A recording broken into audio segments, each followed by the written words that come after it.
Solutions के अंदर हम लोग पढ़ने जा रहे हैं लिमिटेशन ऑफ राउल्ट्स लॉ। और राउल्ट्स लॉ के लिमिटेशंस क्या है, हम लोग जो टोटल प्रेशर जो कैलकुलेट करते हैं जिसमें हम लोग लिखते हैं PT is equal to PA plus PV. ये जो आप टोटल वेपर प्रेशर कैलकुलेट करके लाते हैं वो एग्जैक्टली में सही है या नहीं है। ये कोई जरूरी नहीं कि आप जो फॉर्मूला यूज करके इसको ला रहे हैं वो आपके पास जो राउल्ट्स लॉ से जो टोटल वेपर प्रेशर निकल रहा है वो सही है, ये जरूरी नहीं है। ये फॉर्मूला कहां तक काम कर सकता है, किस न्यूमेरिकल से इस फॉर्मूला को अप्लाई करेंगे और ये फॉर्मूला कहां तक ट्रू है, इसी को पढ़ने के लिए हम लोग पढ़ना पड़ता है पहले इसके लिमिटेशंस, ताकि आपको मालूम हो जाए कि आप जो फॉर्मूला अप्लाई करने जा रहे हो वो कहां तक वैलिड है। तो देखो सबसे पहला इनका लिमिटेशन क्या था, solute and solvent. Solute and solvent should not chemically react. Should not chemically react. पहली बात तो ये, इसका मतलब देखो ये है आपके पास जो आपने सॉल्यूशन बनाया हुआ है, सपोज कि आपने क्या किया, एक सॉल्यूशन बनाया, इसमें सॉल्यूट लिया होगा, सॉल्वेंट लिया होगा, आपने सॉल्यूशन बना के इसके टोटल वेपर प्रेशर को कैलकुलेट कर रहे हैं। तो जो आपने इसके अंदर सॉल्यूट डाला हुआ है, ठीक है, और इसके अंदर जो आप सॉल्वेंट डाल के जो सॉल्यूशन बनाए हो, पहली बात कि ये दोनों आपस में केमिकल रिएक्शन नहीं करना चाहिए। अगर केमिकल रिएक्शन कर जाएगा तो यहां पर जो आप टोटल वेपर प्रेशर कैलकुलेट करोगे तो राउल्ट्स लॉ के फॉर्मूला से कुछ और आ जाएगा, एक्सपेरिमेंटल निकालने जाओगे तो कुछ और आ जाएगा। तो इसलिए इसके लिमिटेशंस का मतलब क्या है, इनका फॉर्मूला कहां तक वैलिड है, आप जो बना रहे हैं सॉल्यूट और सॉल्वेंट से सॉल्यूशन, वो दोनों आपस में केमिकली रिएक्ट नहीं होनी चाहिए, पहली बात। अब देखो दूसरी बात ये है, द सॉल्यूट एंड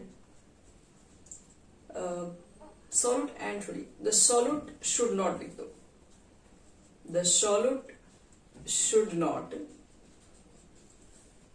डिसोसिएट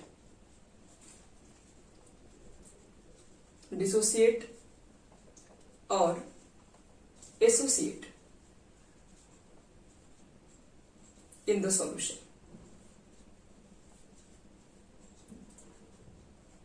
चलिए नेक्स्ट बार हमें ये चीजें याद रखनी पड़ेगी।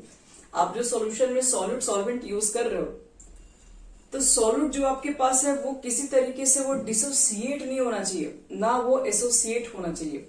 डिसोसिएट का मतलब होता है बच्चे लोग ब्रेक हो जाना। जैसे NaCl आप लेते हैं तो NaCl तो वाटर में जाने के बाद डिसोसिएट हो जाता है, तो वैसे आपको कोई सॉल्यूट नहीं लेना है जो वाटर्स में जाने के बाद, जो सॉल्वेंट्स में जाने के बाद डिसोसिएट। अगर डिसोसिएट होगा तो आप प्रेशर कैलकुलेट करोगे इस फॉर्मूला से, आ जाएगा डिफरेंट। तो इसलिए ध्यान रखना है कि ये फॉर्मूला अगर आप पुट करके कोई न्यूमेरिकल्स ट्राई करना चाहते हो तो हमेशा एक बात याद रखना है कि सॉल्यूट कभी भी डिसोसिएट नहीं होनी चाहिए, मतलब वो ब्रेक नहीं होनी चाहिए वाटर्स में सॉल्वेंट्स में जाने के बाद, और ना ही किसी तरह का कोई एसोसिएशन होना चाहिए, वो ना ही आपस में जुड़ना चाहिए। मतलब सॉल्यूट्स आप डालें उसके अंदर, मान लो 2 सॉल्यूट मॉलिक्यूल मिलके कोई नया सॉल्यूट नहीं बनना चाहिए। तो एसोसिएट नहीं हो सकता है, डिसोसिएट नहीं हो सकता। अगर आपके पास ऐसा कोई है सॉल्यूट तो आप उसको डालते हैं और डाल के जो टोटल वेपर प्रेशर कैलकुलेट करोगे तो राउल्ट्स लॉ के फॉर्मूला से कैलकुलेट हो जाएगा, अदरवाइज नहीं सही आंसर आएगा उसका।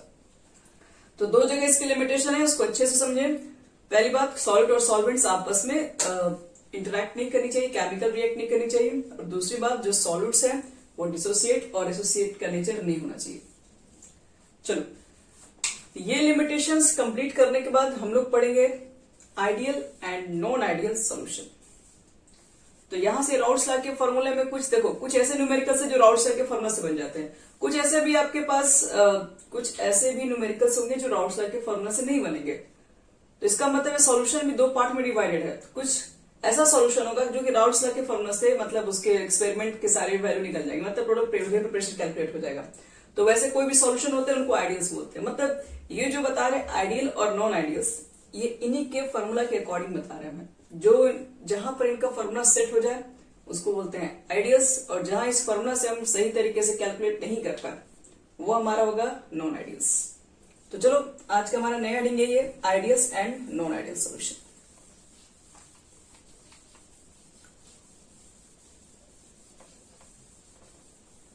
लिखो बच्चे लोग, सब लोग, आइडियल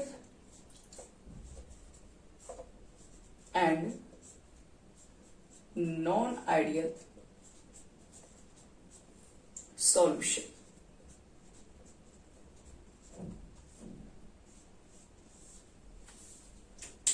देखो क्या होता है, आइडियल सॉल्यूशन किसे कहते हैं और नॉन आइडियल। सबसे पहले बात करेंगे आइडियल्स के ऊपर। आइडियल सॉल्यूशन क्या है?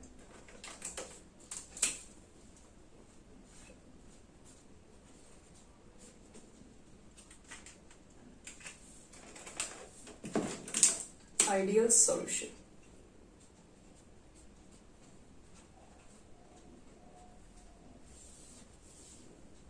देखो, आइडियल सॉल्यूशंस किसे कहेंगे?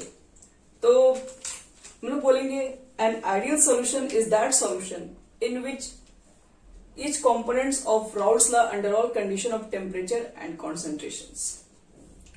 लिखो, शॉर्टकट में इसका हम डेफिनेशन लिख देते हैं। इसकी डेफिनेशन हम लोग क्या लिखेंगे? तो देखो, लिखो an ideal solution, an ideal solution is that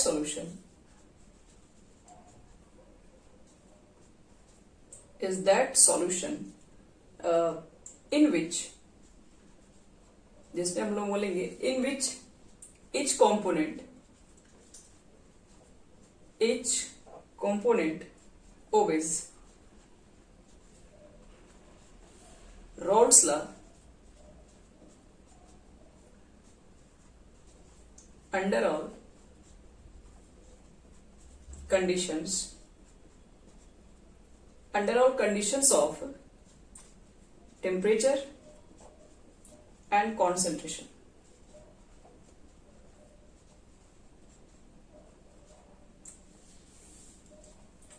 ये हमारा होगा आइडियल सॉल्यूशन। आइडियल सॉल्यूशंस का मतलब बच्चे लोग यही है कि एक ऐसा सॉल्यूशन जिसका प्रत्येक कंपोनेंट राउल्ट्स लॉ के, मतलब राउल्ट्स लॉ के जो भी बात बोले वो सारी चीजों को फॉलो करता रहे, चाहे कोई भी टेम्परेचर हो, चाहे कोई भी आपके पास कॉन्सेंट्रेशन हो।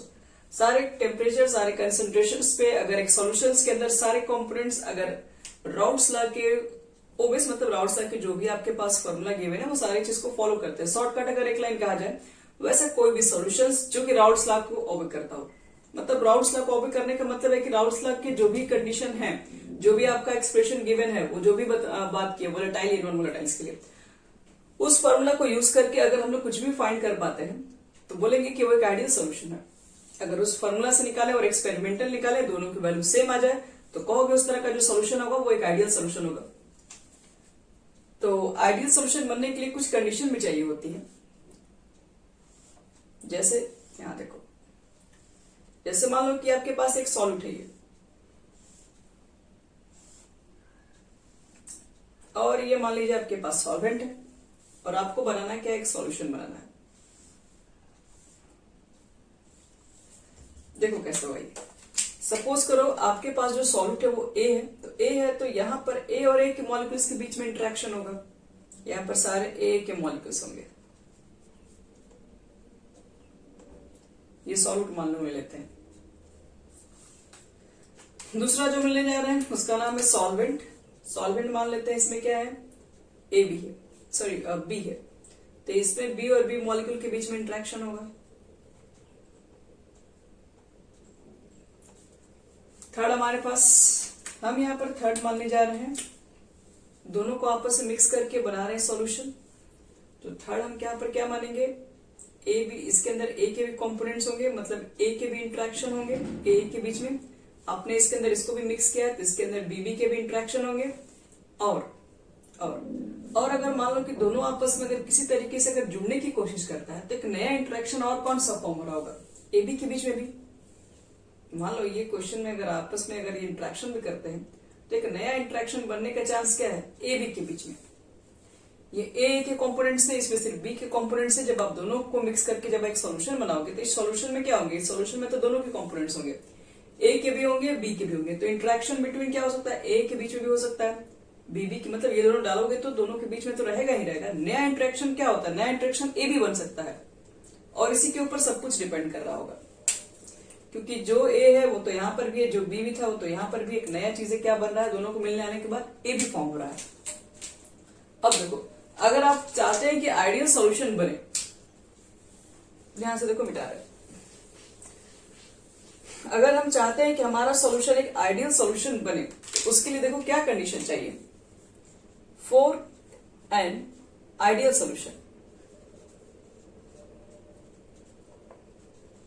अगर आप चाहते हैं आइडियल सॉल्यूशन बने तो A type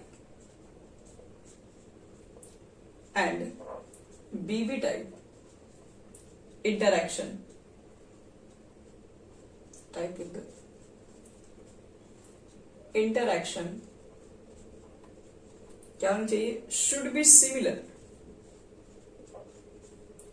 should be similar. वो क्या होना चाहिए, वो सिमिलर होना चाहिए किसके, similar to the AB type interaction, AB type interaction.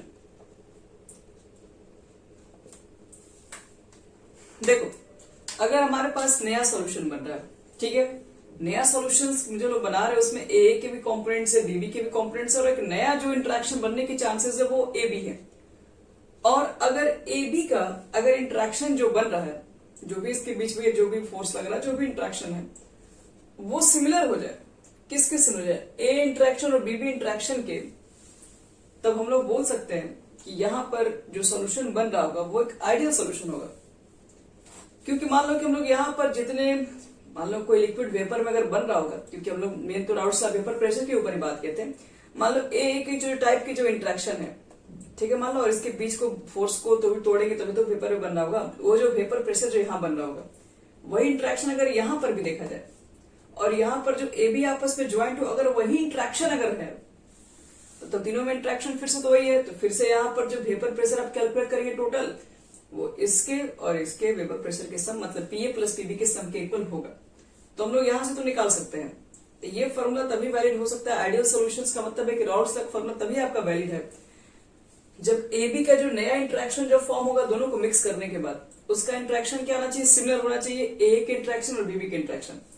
जितना फोर्स इसमें लग रहा है तोड़ने में, इसको पेपर बनाने में, जितना फोर्स इसमें लग रहा है, सेम फोर्स अगर इसमें भी लगने लगे, ध्यान रखिएगा ये दोनों का फोर्स भी इक्वल होना चाहिए।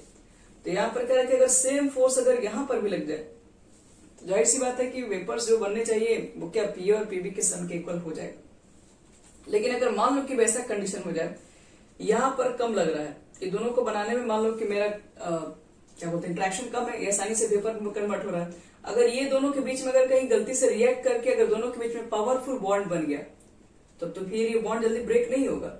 अब ये बॉन्ड अगर ब्रेक नहीं होगा तो हम लोग एक्सपेक्ट कर रहे थे कि हमारे पास जो वेपर प्रेशर है वो इतना आना चाहिए, लेकिन ये तो ए बी वाला बॉन्ड तो टूट ही नहीं रहा है, ए बॉन्ड टूट जा रहा है, बीबी बॉन्ड टूट जा रहा है, लेकिन ए बी नहीं टूट रहा है। तो अब तो वेपर प्रेशर कम हो जाएगा, अगर इसके बीच में इंट्रैक्शन बढ़ जाएगा तो वेपर प्रेशर कम बनेगा। और अगर मान लो कि इंट्रैक्शन अगर कम हो जाए दोनों के बीच का, मतलब दोनों के बीच का जो फोर्स ऑफ अट्रैक्शन है बहुत कम हो गया अगर, तो अब तो जरूर से ज्यादा वेपर बन जाएगा। आप फॉर्मूला कुछ और कैलकुलेट करेंगे, आ कुछ और जाएगा। तो इसलिए कहा जाता है कि अगर आइडियल सॉल्यूशन अगर आप चाहते हैं कि राउल्स लॉ के फॉर्मूला सही बने तो वो ए बी का जो ए का इंट्रैक्शन जितना है, जो बीबी का इंट्रैक्शन है वो सिमिलर होना चाहिए। सिमिलर क्या होना चाहिए, ए बी के इंट्रैक्शन से। तो उस तरह के जो भी आपके पास सॉल्यूशंस होंगे वो एक आइडियल सॉल्यूशंस फॉलो करेंगे। तो आइडियल सॉल्यूशन का मेन यही होता है पॉइंट। अब देखो इसमें कुछ इसकी प्रॉपर्टीज भी होती है।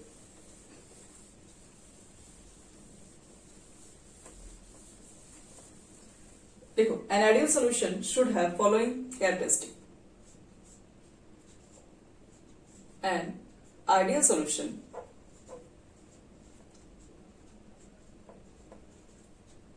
should have following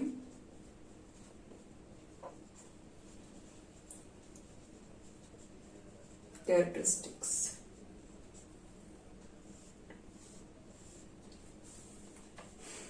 तो देखा जाए ऐसा क्या आइडियल सॉल्यूशन है।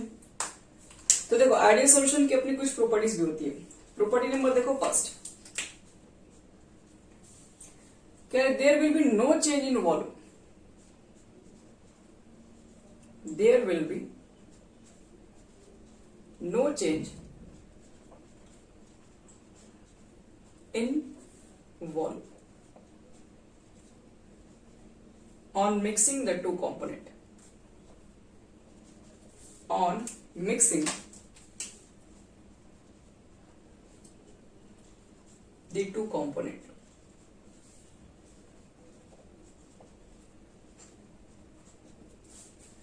मतलब अगर आपके पास एक आइडियल सॉल्यूशन है तो दोनों को मिक्स करो, वॉल्यूम कह रहा है कि चेंज नहीं होता है मिक्स करने के बाद। जैसे यहां देखिए, जैसे मान लो मेरे पास एक फिर से कोई सॉल्यूशन है, बी भी कोई मान लो फिर से सॉल्यूट है, एक सॉल्वेंट है, और आपने मिक्स करके जब एक सॉल्यूशन बनाया तो यहां देखो, यहां पर मेरे पास मान लो ये 5 ml है और ये मान लो 6 ml है। तो सॉल्यूशन से पहले टोटल अगर चेक किया जाए कितना लीटर मेरे पास सॉल्यूट सॉल्वेंट है, तो टोटल मिला के देखोगे तो 11 आएगा। अब मिक्स किया हम लोग इसके अंदर, तो सिंस यहां पर जो नया AB भी बन रहा है तो इसके बीच का जो इंटरेक्शन है वो तो सिमिलर ही है। तो अगर इसका जो वॉल्यूम है टोटल्स वो अगर इक्वल हो जाए यहां पर डालने के बाद 11 ml सॉल्यूशन का अगर आ जाए, तो बोलेंगे कि हाँ ये एक आइडियल सॉल्यूशन है।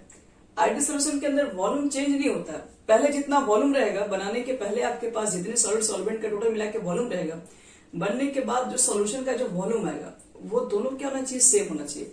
अगर सेम होगा तो चेंज इन वॉल्यूम 0 है, पहले वॉल्यूम इतना था 11, बाद में भी 11 हुआ दोनों में, मतलब यहाँ पर मिक्स होने के बाद किसी तरह का नया इंटरेक्शन जो बना उसकी वजह से कोई नुकसान नहीं है। तो कह सकते हैं कि ये जो आपके पास सॉल्यूशन होगा एक आइडियल सॉल्यूशन होगा। आइडियल सॉल्यूशन के अंदर वॉल्यूम जो चेंजिंग होती है मिक्स करने के बाद वो 0 हो जाती है, यानी कि शॉर्टकट बोल सकते हैं डेल्टा भी मिक्सिंग इज इक्वल टू 0। चलो दूसरी बात है, there will be no change in enthalpy.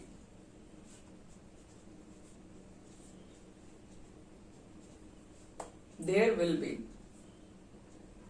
There will no, ठीक है, there will be no change in enthalpy.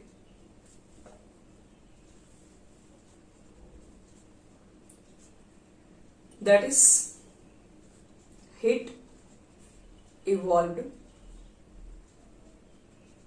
or absorbed।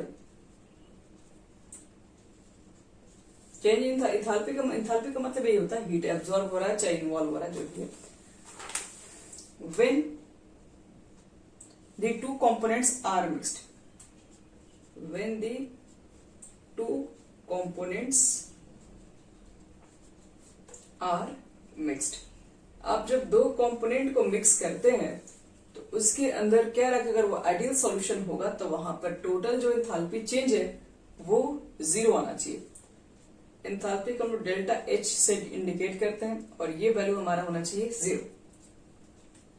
तो ये वैल्यू अगर हमारे पास 0 हो जाए तब कह सकते हैं कि आपके पास जो सॉल्यूशन है एक आइडियल सॉल्यूशन है। यहां पर कोई एंथैल्पी का चेंज नहीं होना चाहिए। नया जो बॉन्ड बन रहा है, जैसे AB एक नया बॉन्ड बन रहा है, तो ये जो कह रहा है कि जिस तरीके से आपके पास मान लो A और A के बीच का इंटरेक्शन है, A मान लो B और B के बीच का इंटरेक्शन है, AB के बीच का इंटरेक्शन है, ठीक है। अगर मान लेते हैं कि A और A के बॉन्ड मान लो ब्रेक होंगे तभी जाके वो वेपर बन रहे होंगे, तो यहाँ पर क्या होगा, इस बॉन्ड को तोड़ने के लिए आपको कुछ ना कुछ हीट चाहिए होगा।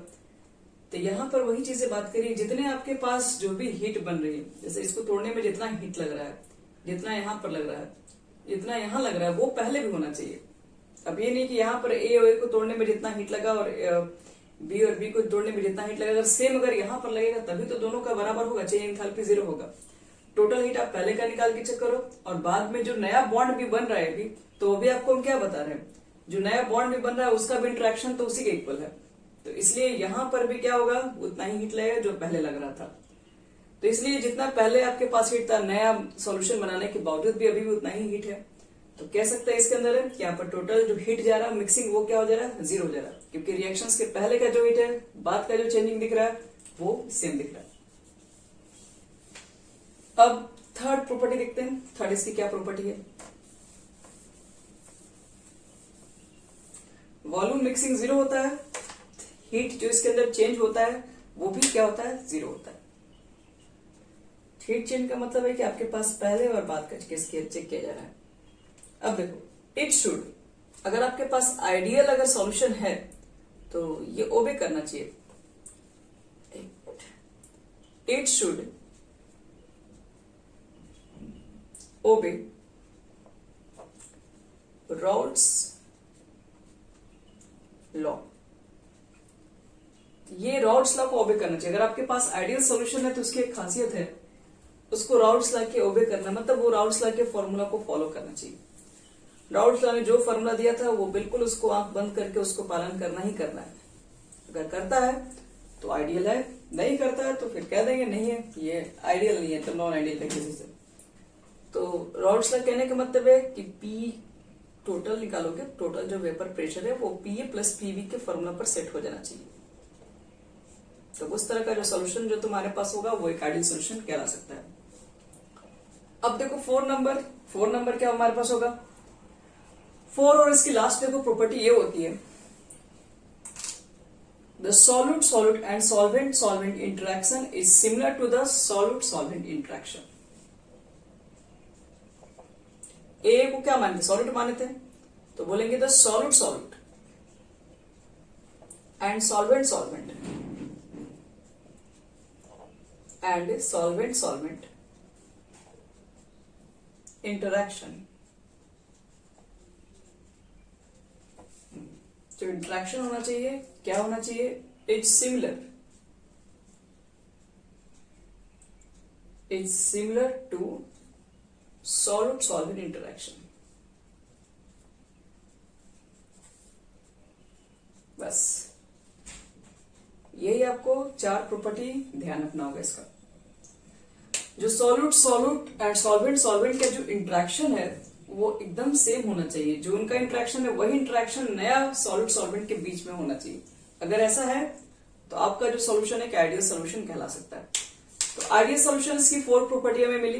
फर्स्ट, इसके अंदर जो वॉल्यूम चेंजिंग आता है बच्चे लोग, तो वॉल्यूम चेंजिंग जो होता है वो 0 हो जाता है, वॉल्यूम में कोई चेंज नहीं आना चाहिए, क्योंकि किसी तरह का कोई नया अट्रैक्शन क्रिएट ही नहीं हो रहा है। ए बी जो है वो उसी तरह का इंट्रैक्शन शो कर रहा है, इसलिए चेंज इन वॉल्यूम 0। नया किसी तरह का बॉन्ड फॉर्मेशन नहीं, जो नया बॉन्ड बन रहा है उसकी जो क्या बोले जो बॉन्ड एनर्जी है वो उसी तरह की है, पहले वाले मॉलिक्यूल्स के ही इक्वल है। तो इसलिए यहाँ पर जो नया बॉन्ड भी फॉर्म हो रहा है उसमें वही एंथैल्पी लग रही है, वही हीट लग रही है, तो चेंज इन एंथैल्पी भी यहाँ पर पूरी तरीके से 0 है। अगर आपके पास आइडियल सॉल्यूशन है तो वो राउट्स लॉ के फॉर्मूला पे सेट होना चाहिए, मतलब वो राउट्स लॉ के फॉलो को मतलब नियम को पूरी तरीके से फॉलो करना चाहिए। और यहाँ पर सॉल्वेंट के बीच का जो इंट्रैक्शन है वो बिल्कुल सिमिलर होना चाहिए सॉल्वेंट के इंट्रैक्शन के, तब जाके एक सोल्यूशन एक आइडियल सोल्यूशन हो सकता है। तो ये 4 था प्रॉपर्टीज। अब हम लोग लेंगे एग्जांपल्स, क्योंकि कैसे हमें मालूम चलेगा, क्योंकि हमारे पास जो न्यूमेरिकल्स होंगे उसमें तो क्वेश्चंस होंगे, और क्वेश्चंस के अंदर क्या होगा, क्वेश्चन में तो सॉल्यूशन दिया रहेगा, इसको मिक्स करके सॉल्यूशन बना है, हम कैसे समझेंगे कि वो आइडियल सॉल्यूशन है या नहीं है। इतनी सारी चीजें तो हम प्रैक्टिकल तो नहीं कर सकते हैं। सॉल्वेंट का इंट्रैक्शन हमें क्या मालूम कि जो नया इंट्रैक्शन बन रहा है वो कैसा है। तो आप मुझे एक आइडिया देते हैं, आपको कैसे पहचान करोगे कि वो आइडियल सॉल्यूशन है या नहीं है। एग्जाम्पल्स में हो सकता है मे बी आपके पास एमसीक्यू टाइप के क्वेश्चन पूछे जाता है एग्जाम्पल्स के अंदर कि आइडियल सॉल्यूशन फॉर्म कर सकता है या नहीं, वो चीजें पता करना है हमको। तो फॉर एग्जाम्पल लेते हैं,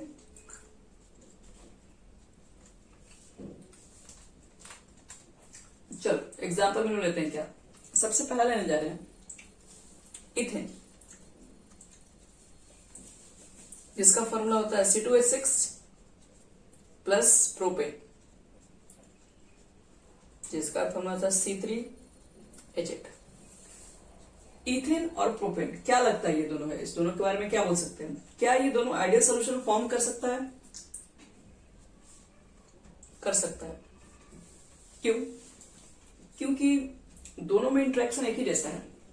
कैसे, इथेन है बच्चे लोग, ये कोई खास बताए थे पोलर नहीं होता है, क्योंकि कार्बन हाइड्रोजन के बीच में डिफरेंस काफी कम होता है, इसलिए कहा जाए तो ये भी एक नॉन पोलर की तरह है, ये भी एक नॉन पोलर की तरह, पूरी तरीके से नहीं है लेकिन मे भी मतलब ये बहुत नजदीक है नॉन पोलर के। इसके अंदर van der Waal force of attraction same attraction यहाँ पर भी काम कर रहा है, तो दोनों में एक ही तरह का इंट्रैक्शन काम कर रहा है। तो एक ही तरह का जब इंट्रैक्शन काम करेगा तो जाहिर सी बात है कि ये दोनों के दोनों क्या है, एक ही तरह के इंट्रैक्शन को फॉर्म कर रहे हैं, तो एक आइडियल सोल्यूशन बना पाएंगे। ये दोनों को मिक्स करने के बावजूद भी जो बन रहा होगा वो भी एक क्या होगा, वो भी एक van der Waal force of attraction in दोनों के बीच में एग्जिस्ट करेगा, तो आइडियल नहीं बना पाएंगे। जैसे यहां देखो एन हेक्सेन, नॉर्मल हेक्सेन आपके पास है, और इसी तरीके से अगर नॉर्मल हेप्टेन ले ले क्या लगता है? हेक्सेन है, हेप्टेन है, दोनों का एक ही नेचर है, दोनों के अंदर एल्केन्स है, दोनों के दोनों नॉन पोलर है, दोनों के दोनों van der Waals force of attraction है, मिक्स करने के बावजूद भी वही चीजें बनने वाली हैं। मतलब जो भी मिक्स होने के बाद जो भी इनके बीच का अट्रैक्शन है वो भी एक वैन डेर वाल्स अट्रैक्शन ही है। तो इंटरेक्शन फिर दोनों का सेम हो गया तो फिर से कहेंगे कि सॉल्यूशन जो बनेगा वो आइडियल सॉल्यूशन होगा आपके पास। थर्ड देखो, ethyl bromide plus ethyl chloride. Ethyl bromide, ethyl, इसमें भी कार्बन का सेम ही फैमिली चल रहा है, लेकिन यहां पर देखो हाइड्रोजन फैमिली भी सेम ही है। तो जो अट्रैक्शन इसके अंदर होगा वही इंट्रैक्शन इसके अंदर भी होगा, और दोनों को मिक्स करने के बावजूद भी वही इंट्रैक्शन दोनों में होगा। एक ही ग्रुप के हैं सब, तो इसलिए ये भी एक आइडियल सोल्यूशन फॉर्म कर सकता है। फिर देखो बेंजीन, C6H6, टॉलिन, टॉलिन में क्या होता है C6H5CH3, तो ये भी बेंजीन ग्रुप का है, वो भी बेंजीन ही ग्रुप का है। इसका फॉर्मूला अगर आप देखोगे तो यही होता है, ये जो बेंजीन है सबको पता है, और यहां पर क्या हो जाएगा, यहां पर हो जाएगा CH3। तो ये भी एक तरीके का नॉन पोलर से, वो भी सेम कंडीशन पे फॉलो कर रहा है, तो मिक्स करने के बावजूद भी सेम ही रह जाएगा। तो इसलिए ये भी इंट्रैक्शन क्या होता है, मिक्स होने के बाद सेम रह गया, तो ये भी एक आइडियल सोल्यूशन ही बनाएगा। पांचवा देखो क्लोरोबेंजीन, ब्रोमोबेंजीन,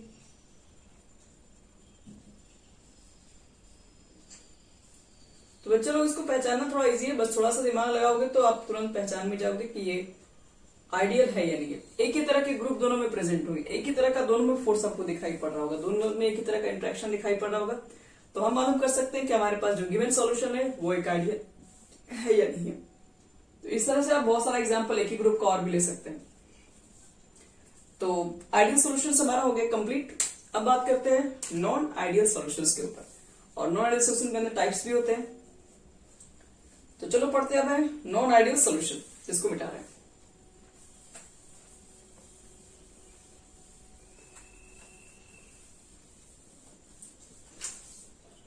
लिखो एडिंग सब लोग, नॉन आइडियल सॉल्यूशन।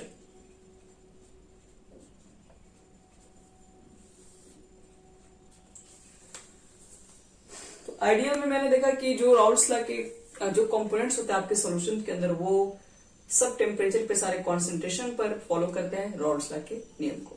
लेकिन यहां पर क्या होता है, यहां पर ऐसा कुछ नहीं है। लिखेंगे हम लोग ए सॉल्यूशन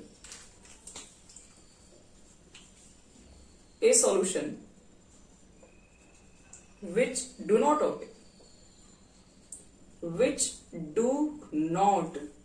obey, बिल्कुल मना कर दिया नहीं। क्या मना कर दिया, राउल्स लॉ, जो राउल्स लॉ के फॉर्मूला पे सेट बिल्कुल भी नहीं होने के लिए तैयार है। वैसा कोई सॉल्यूशन जो कि ओबे नहीं करता है राउल्स लॉ, बोला कि नहीं ये फॉर्मूला तो हम लोग के लिए नहीं है, सही नहीं निकल रहा है इससे, तो which do not obey Raoult's law is called non ideal solution, is called non-ideal solution।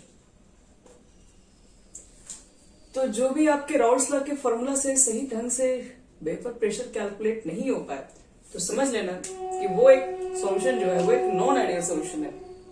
अब ऐसा क्या हो जाता है नॉन आइडियल सॉल्यूशंस में कि जो बिल्कुल गड़बड़ हो गया।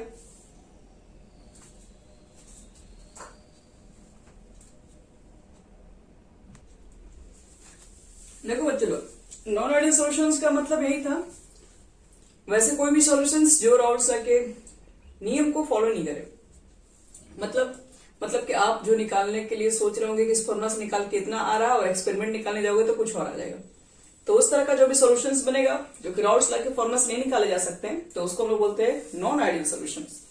तो हमें चेक करना है कि ऐसा क्या हो जा रहा है कि नॉन आइडियल सॉल्यूशन बन रहा है, मतलब राउल्स लॉ के फॉर्मूला को ओबे नहीं हो रहा है, ऐसा क्या हो रहा होगा चेक करना है मुझे। तो इसको चलो समझते हैं। जैसे मान लो कि आपने फिर से वही एक सॉल्यूट ले लिया, दूसरा सॉल्वेंट हमारे पास है, तीसरा हमारे पास सॉल्यूशन हो गया। ये सॉल्वेंट सॉल्यूशन, इसको अच्छे समझिएगा। हम फिर से मान लेते हैं इसमें हमारे पास ए के कॉम्पोनेंट्स हैं, तो यहाँ पर इंट्रैक्शन भी ए मॉलिक्यूल के बीच में होगा सिर्फ। इसमें मान लेते हैं इसमें बी कॉम्पोनेंट्स हैं, तो यहाँ पर इंट्रैक्शन अभी तो सिर्फ बी क्योंकि प्योर स्टेट में है। लेकिन आपने क्या कर दिया, आपने बना दिया सॉल्यूशन। अब जो आपने सॉल्यूशन बनाया होगा, अब उसके अंदर थोड़ा ध्यान से देखो, इसमें आपने इसको भी मिक्स किया है, इसको भी मिक्स किया है, दोनों इसके अंदर है। तो यहां पर तो ए के भी कंपोनेंट्स होंगे, बी के भी कंपोनेंट्स होंगे और ए बी के कंपोनेंट्स होंगे। ए के भी कंपोनेंट्स है, बी और बी के भी कंपोनेंट्स है और ए बी के कंपोनेंट्स है। इंट्रैक्शन इन तीनों के बीच में लग सकता है। अगर इंट्रैक्शन अगर ए से तो कोई मतलब नहीं है, इधर वाला ही है, बी वाला जो यहां पर होगा वो यहां पर भी होगा। लेकिन ये जो नया जो ए बी बन रहा है सब कुछ इसी के ऊपर डिपेंड कर रहा है। अगर ये दोनों का अगर इंट्रैक्शन अगर ज्यादा हो गया तो क्या होगा, फिर वेपर प्रेशर कम बनेगा। क्यों कम बनेगा, आप भी देखो, दोनों के बीच में अगर अट्रैक्शन ज्यादा हो गया तो फिर वो टूटेगा ही नहीं। जब टूटेगा नहीं तो वेपर भी नहीं बनेगा, वेपर भी नहीं बनेगा। तो आप सोच रहे होंगे राउल्ट्स लॉ के फॉर्मूला से इतना आना चाहिए, लेकिन हम तो देख रहे हैं कि दोनों को मिक्स करने के बाद एक नया इंट्रैक्शन बन गया। राउल्ट्स ने सोचा ही नहीं था, नया इंट्रैक्शन बन गया। अब नया दोनों के बीच में जब अट्रैक्शन बन गया, हम लोग तो सिर्फ इसी को देख के निकाल रहे हैं, जबकि ये जो बन रहा है ये तो वेपर में ही नहीं जा रहा है, तो वेपर तो कम ही हो जाएगा फिर। तो इसलिए आप राउल्ट्स लॉ से कुछ और निकालोगे, एक्सपेरिमेंट कुछ और आ जाएगा। फिर अगर ये दोनों के बीच का जो अट्रैक्शन अगर वो बहुत कमजोर निकल गया तो मैं एक्सपेक्ट करेंगे इतना, और ये तो बहुत आसानी से ब्रेक हो जाएगा, तो तुरंत वेपर में कन्वर्ट होने लगेगा, तो ज्यादा अमाउंट हो जाएगा इस वेपर का। तो ये किस पे डिपेंड कर रहा है, नॉन आइडियल सोल्यूशन जो राउल्ट्स लॉ को ओबे नहीं करता वो आपके पास नॉन आइडियल सोल्यूशन। ऐसा केसेस तभी बन सकता है जब आप दोनों को मिक्स करें, और मिक्स करने के बाद जो ए बी का इंट्रैक्शन है should not be similar to the interaction between A and B B, तभी पॉसिबल है। तो मेन रीजन क्या होता है, मैं यहाँ पे नीचे लिख देंगे, आप लोग पढ़े होंगे ना, राउल्ट्स लॉ की लिमिटेशन भी तो यही थी, दोनों आपस में इंट्रैक्शन नहीं करना चाहिए, इसलिए मना किया गया। राउल्ट्स लॉ में लिमिटेशन क्या दिया गया, सॉल्यूट और सॉल्वेंट को आपस में इंट्रैक्शन नहीं करना चाहिए। तो यहां पर देखो, इसके बारे में बोलेंगे कि नॉन आइडियल सोल्यूशन किसको बोलेंगे और कब बनता है। तो नॉन आइडियल सोल्यूशन तो इसको कहते हैं, ये तो हम यहाँ बता चुके हैं। कैसे फॉर्म हो रहा होगा उसके ऊपर बात कर रहे हैं, किस कंडीशन किस रीजन की वजह से फॉर्म हो रहा है। तो लिखेंगे हम लोग for an non ideal solution,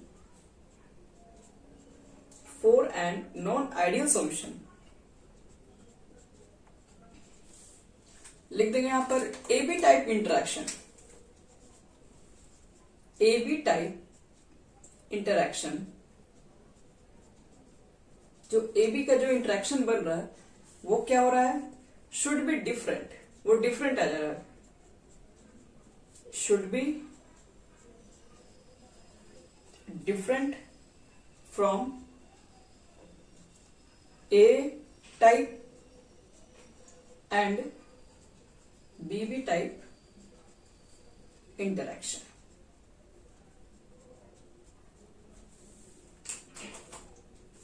यानी कि जो आप सॉल्यूशन बना रहे हो, सॉल्यूशंस में जो AB जो फॉर्म हो रहा है, जो नया तरह का इंटरैक्शन आ रहा है, वो बिल्कुल डिफरेंट है A और BB से।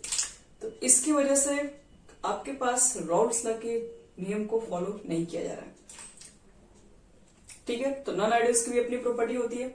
जिस तरीके से आइडियल सोल्यूशन में हम लोग पढ़े, change in volume zero, change in enthalpy zero, Raoult's law को ओबे करेगा। और सॉल्वेंट सॉल्वेंट के बीच का जो इंट्रैक्शन है शुड बी सिमिलर होता है सॉल्वेंट सॉल्वेंट के बीच के इंट्रैक्शन के। यहां पर चेक करते हैं इसमें क्या प्रॉपर्टीज है। हटा रहे हैं चलो ऊपर से, देखो कुछ इसकी भी प्रॉपर्टीज है, लिखेंगे नॉन आइडियल सॉल्यूशन, हम इसी में बढ़ा दे रहे हैं। Non ideal solution should have following,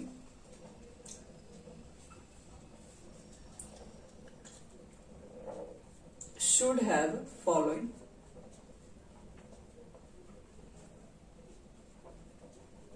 characteristic।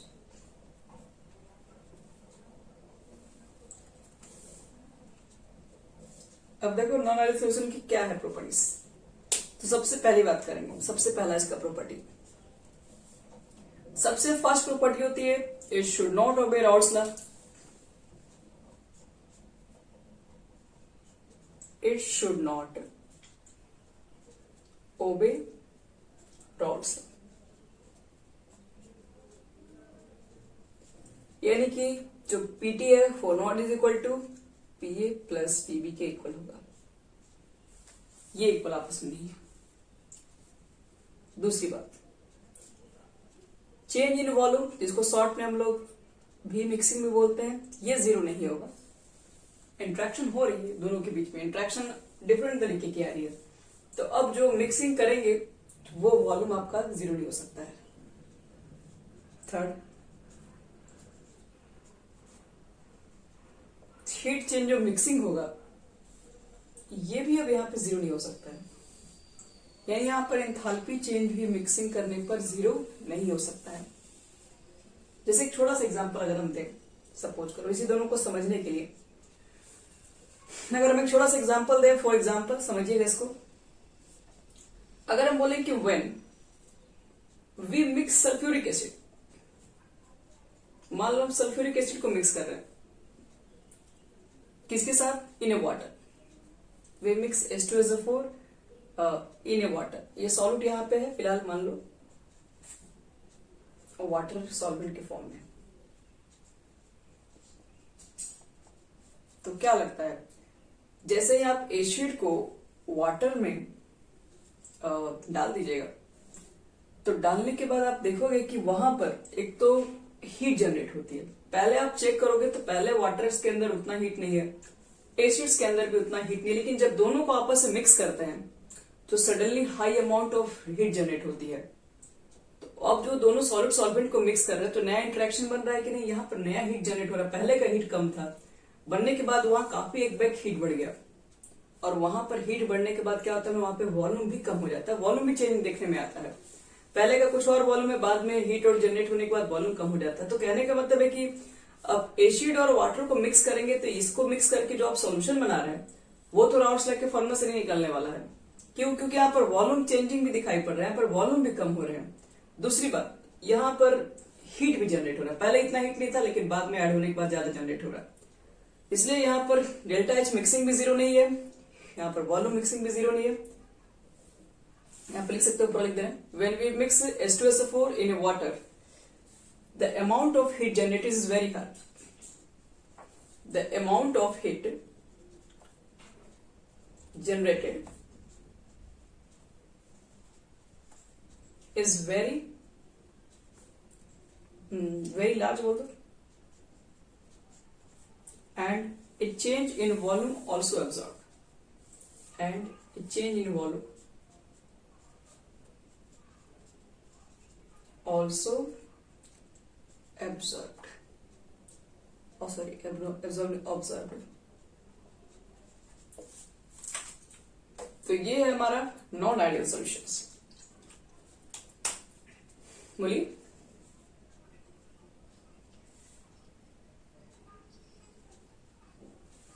also observed,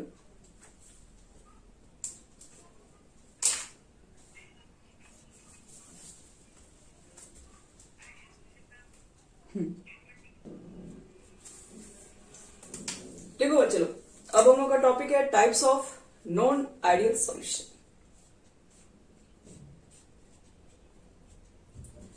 types of non ideal solution. आपके पास जितने लेक्चर है सब हैं, इसलिए आपको बस अच्छे से रिवीजन कर लेना है, तब जाके टेस्ट में बैठना है। देखो, टाइप्स की अगर बात करोगे तो नॉन आइडियल सॉल्यूशन के टाइप्स होते हैं, दो तरीके के होते हैं। फर्स्ट देखो, फर्स्ट होता है non ideal solution showing positive deviation from Raoult's law. Positive deviation, positive deviation में लिख सकते हो, या फिर अगर इसमें और भी कुछ ऐड करना चाहते हो तो फ्रॉम रॉड्स लिख सकते हो।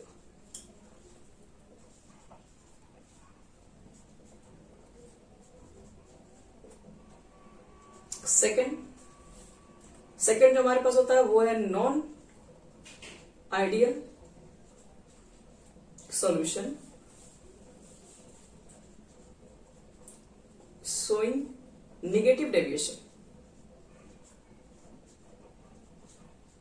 Negative deviation from Raoult's law.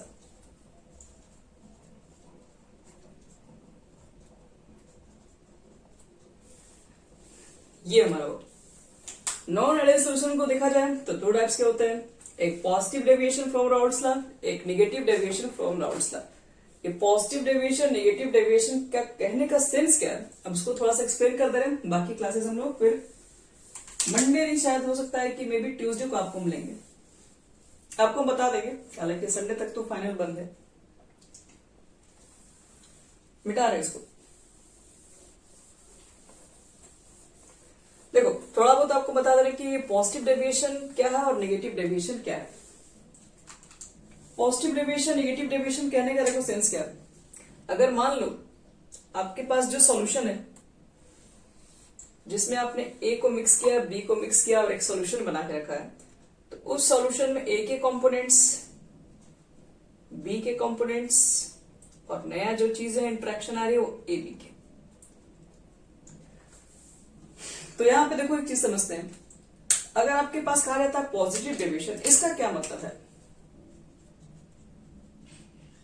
और नेगेटिव डेविएशन इसका क्या मतलब है। तो मान लीजिए कि अगर इंटरेक्शन अगर सेम होता तो आप क्या बोलते हैं कि जो टोटल जो वेपर प्रेशर है वो इक्वल होता है पीए प्लस पीबी के, और यहां पर जो पीए की वैल्यू होती है वो इक्वल आती पी नॉट एक्स ए के, एंड पीबी की जो वैल्यू आ रही होती वो P not B X B के इक्वल आ रही होती। ऐसा हमारा एक्सपेक्ट था, ऐसा कुछ होता, लेकिन हमें तो पता है कि नॉन आइडियल सोल्यूशन है और ये उसके टाइप्स पढ़ रहे हैं। तो पॉजिटिव डेविएशन का क्या मतलब है, जैसे मान लो इससे हम लोग कैलकुलेट किए इस फॉर्मूला से, और हमारा मान लो कि टोटल वेपर प्रेशर 10 एटीएम आया और आपने एक्सपेरिमेंट मेजर किया। एक्सपेरिमेंट जब मेजर किया तो मालूम ये चला कि आपके पास जो टोटल वेपर प्रेशर है वो आ गया 11 एटीएम। सपोज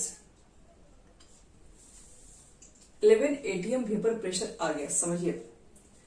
इससे कैलकुलेट किया राउल्स लॉ से तो 10 आ गया, एक्सपेरिमेंट कैलकुलेट किए तो मालूम चला 11 आ गया। तो 11 जो है वो तो ज्यादा है ना राउल्स लॉ से, तो मतलब राउल्स लॉ से अगर ज्यादा है, मतलब राउल्स लॉ से ज्यादा है मतलब कि पॉजिटिव की तरफ बढ़ रहा है आपका वैल्यू, आपका वैल्यू पॉजिटिव ज्यादा है। पॉजिटिव कितना ज्यादा, पॉजिटिव 1 ज्यादा है। तो कह सकते हैं कि जो आप एक्सपेरिमेंटल वैल्यू निकाल रहे हो, एक्सपेरिमेंटल वैल्यू अगर राउल्स लॉ के वैल्यू से अगर ज्यादा आता है, मतलब पॉजिटिव नंबर इंक्रीज करवाता है, तो कह सकते हैं वो पॉजिटिव डेविएशन है, वो पॉजिटिव की तरफ बढ़ रहा है, पॉजिटिव वैल्यू निकल रहा है। इससे ज्यादा होगा तो क्या बोलेंगे। तो शॉर्टकट ट्रिक इसके बारे में कहा जा सकता है कि जो आपके पास पॉजिटिव डेविएशन जो राउल्स लॉ होता है उसके अंदर जो टोटल जो वेपर प्रेशर होता है वो क्या होता है, ग्रेटर देन आता है किसके, तो पीए प्लस पीबी के। और ऐसा क्यों हो जाता होगा, वो इसलिए हो जाता होगा क्योंकि यहां से जो हम लोग वेपर प्रेशर कैलकुलेट कर रहे हैं वो ग्रेटर आ रहा है पी नॉट एक्स ए के, और यहां से जो आप पीबी कैलकुलेट कर रहे हैं तभी तो टोटल वेपर प्रेशर क्या है, इससे ज्यादा आपका आ रहा है। तो यही रीजन होगा बच्चे।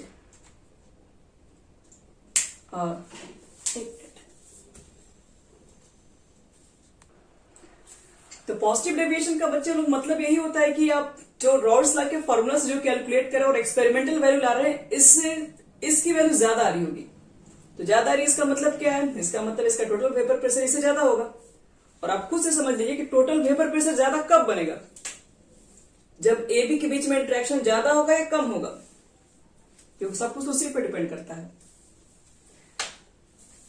खुद से देखो, हम लोग राउल्स लॉ से कैलकुलेट किए 10 आया, एक्सपेरिमेंट निकाले 11 आया, मतलब वेपर प्रेशर अब ज्यादा बन रहा है। वेपर प्रेशर ज्यादा कब बनेगा, जब ए बी का इंटरेक्शन ए से ज्यादा होगा, बीबी से ज्यादा होगा या फिर कम होगा, गेस करो।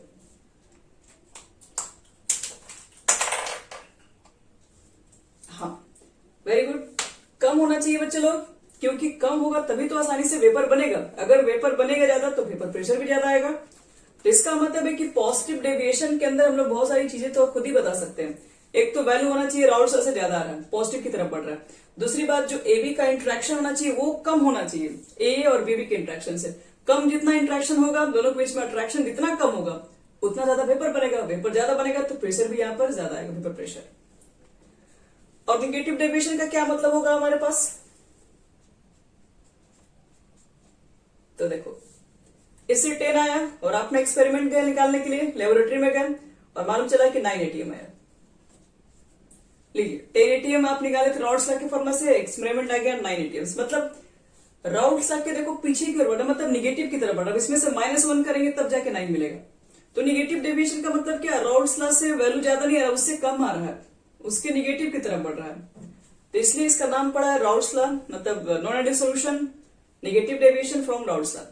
राउल्ट्स लॉ से निगेटिव डेविएशन मतलब निगेटिव की तरफ बढ़ रहा है राउल्ट्स लॉ से।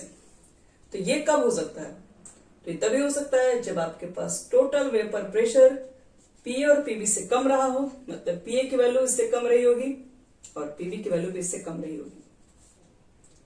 तो ऐसा क्या हो गया होगा कि जिसमें वेपर प्रेशर कम आ गया होगा, उसके लिए एबी का इंटरेक्शन क्या होना चाहिए, दोनों के बीच का कम होना चाहिए वेपर कर। हाँ, दोनों के बीच का इंटरेक्शन इस बार जो फोर्स जो लग रहा है वो ज्यादा है तो वेपर कम बन रहा है। अगर वेपर कम बनेगा तो वेपर प्रेशर भी कम आ जाएगा। तो यही बच्चे लोग पॉजिटिव डेविएशन क्या होता है, नेगेटिव डेविएशन क्या होता है। अभी ये कंप्लीट नहीं हुआ है, इसको नेक्स्ट क्लास में पूरा करेंगे।